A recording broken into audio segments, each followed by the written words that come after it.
নমস্কাৰ মোৰ নাম ভিগুৱাৰ পুনৰবাৰ আপোনালোকক স্বাগতম জনাইছোঁ মোৰ চেনেল এম ফিউজনলৈ। আজি খুবেই ইণ্টাৰেষ্টিং টপিক এটা লৈ পেলাই আপোনালোকৰ মাজত আহিছোঁ।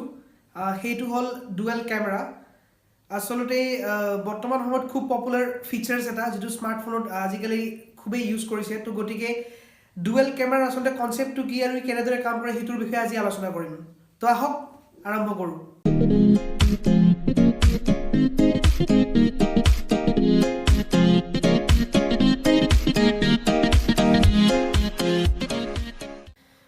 আসলে ডুৱেল কেমেৰাৰ যিটো কনচেপ্ট হয় সেই ডুৱেল কেমেৰা কনচেপ্টটো আসলে ষ্টাৰ্ট হৈছিল 2011তে ষ্টাৰ্ট হৈছিলে, যিটো HTC প্ৰথমবাৰৰ কাৰণে আনিছিলে। তো এইটো পিছলৈকে আপগ্ৰেড কৰা হ'ল।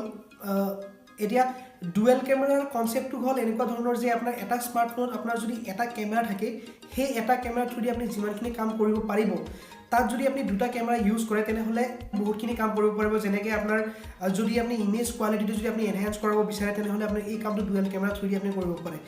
যদি আপোনাৰ কিছুমান আৰ্টিফিচিয়েল ইফেক্ট যেনে ধৰি লওক বুকে ইফেক্ট, মানে আপোনাৰ ছাবজেক্টটো ফ'কাছ কৰিবলৈ যদি আপুনি বেকগ্ৰাউণ্ডটো ডিফ'কাছ কৰিব বিচাৰে তেনেহ'লে এই কামটো আপোনাৰ ডুৱেল কেমেৰা থ্ৰুদি আপুনি কৰিব পাৰে।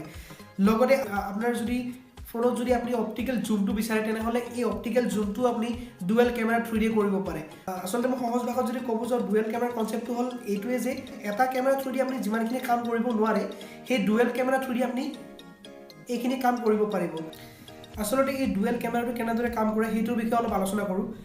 ডুৱেল কেমেৰা আচলতে যিবিলাক প্ৰিমিয়াম ফোন আছিলে সেই প্ৰিমিয়াম ফোনবিলাকত প্ৰথম অৱস্থাত ইউজ কৰিছিলে, যেনেকৈ আপোনাৰ HTC, আপোনাৰ LG আৰু ৰিচেণ্টলি আপোনাৰ iPhone 7 Plusত আপোনাৰ ডুৱেল কেমেৰা দেখি পোৱা গৈছে।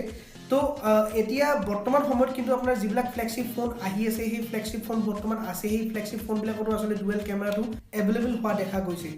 তো প্ৰত্যেকটো কোম্পানীৰ ফোনবিলাকত আচলতে এই ডুৱেল কেমেৰাৰ ফিচাৰ্ছটো অলপ বেলেগ বেলেগ হয়। যেনেকৈ কিছুমান কোম্পানীয়ে আপোনাৰ ডুৱেল কেমেৰাটো ইউজ কৰি আছে ৱাইড এংগলৰ ফটো কেপচাৰ কৰিবৰ কাৰণে। ৱাইড এংগল বুলি ক'লে আপোনাৰ যেনেকৈ 80 ডিগ্ৰী এংগলত আপুনি ফটো কেপচাৰ কৰিব পাৰে, তো আপুনি ডুৱেল কেমেৰা থ্ৰুদি আপুনি ৱাইড এংগলত ফটো কেপচাৰ কৰিব, 120 ডিগ্ৰী এংগলত ফটো আপুনি কেপচাৰ কৰিব পাৰে। আৰু কিছুমান কোম্পানী ডুৱেল কেমেৰাটো ইউজ কৰে পৰ্ট্ৰেইট মুডটোৰ কাৰণে, অৰ্থাৎ যিটো ডেপথ অফ ফিল হয়, যিটো আপোনাৰ ছাবজেক্টটোক ফ'কাছ কৰি বা যিটো বেকগ্ৰাউণ্ডটো ডিফ'কাছ কৰে, অৰ্থাৎ DSLR বিলাকত যিটো এটা ইফেক্ট আছে সেই ইফেক্টটো আৰ্টিফিচিয়েল ইফেক্ট এটা দিবৰ কাৰণে আচলতে ডুৱেল কেমেৰাটো কিছুমান কোম্পানীয়ে ইউজ কৰে। আৰু কিছুমান কোম্পানীয়ে ইউজ কৰে অপটিকেল জুমৰ কাৰণে। অপটিকেল জুমটো অৰ্থাৎ যদি আপুনি এটা ফটো কেপচাৰ কৰি আছে, সেই ফটোটো যদি আপুনি জুম কৰি পেলাই কেপচাৰ কৰিব বিচাৰে, কিছুমান ফটোত কেপচাৰ কৰোঁতে আপোনাৰ ফটোটো ফাটি যায় বা আপোনাৰ ক্লিয়াৰ নহয়।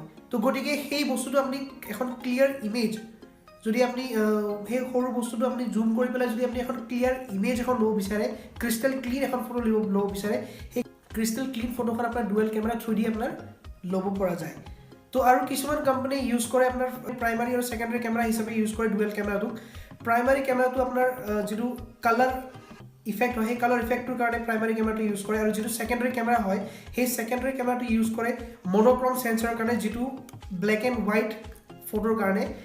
প্ৰথম কেমেৰাটো কালাৰৰ কাৰণে কাম কৰিব, যিটো ছেকেণ্ডাৰী কেমেৰা হয় সেই ছেকেণ্ডাৰী কেমেৰাটো অকল ব্লেক এণ্ড হোৱাইট ফটোৰ কাৰণে কাম কৰে। আৰু এই ব্লেক এণ্ড হোৱাইট ফটোটো আপোনাৰ ইউজ হয় যেতিয়া আপুনি ল' লাইট কণ্ডিশ্যনত এখন ফটো কেপচাৰ কৰিব, সেই ল' লাইট কণ্ডিশ্যনত আপোনাৰ এই যিটো মনোক্ৰম চেন্সৰ হয় সেই মনোক্ৰম চেন্সৰটো কামত লগোৱা হয়। তো আপোনালোকে বুজিলে আচলতে ডুৱেল কেমেৰাটো কেনেদৰে ইউজ কৰা হয়, কি কামত ইউজ কৰা হয়। তো সহজ ভাষাত ক'ব গ'লে আচলতে এখন ভিভিড আৰু ডিটেইল ফটো আপুনি কেপচাৰ কৰিবৰ কাৰণে আচলতে এই ডুৱেল কেমেৰাটো ইউজ কৰা হয়। আৰু কিছুমান চেন্সৰৰ কাৰণে আচলতে এই ডুৱেল কেমেৰাটো ইউজ কৰা হয়। তো গতিকে ভিডিঅ'টো ইমানখিনি আছিল। আশা কৰোঁ আপোনালোকে ভিডিঅ'টো ভাল পালে। যদি আপোনালোকে ভাল পালে প্লিজ লাইক কৰিব, কমেণ্ট কৰিব, আৰু তলত যিটো ৰেড কালাৰ বটন আছে তাত প্ৰেছ কৰি পেলাই প্লিজ ছাবস্ক্ৰাইব কৰিব নাপাহৰিব। আৰু যদি আপোনাৰ কিবা মতামত আছে তেনেহ'লে প্লিজ মতামতটো আপুনি দাঙি ধৰিব। লগ পাই আছোঁ আপোনাৰ নেক্সট ভিডিঅ'ত। থেংক ইউ, ধন্যবাদ।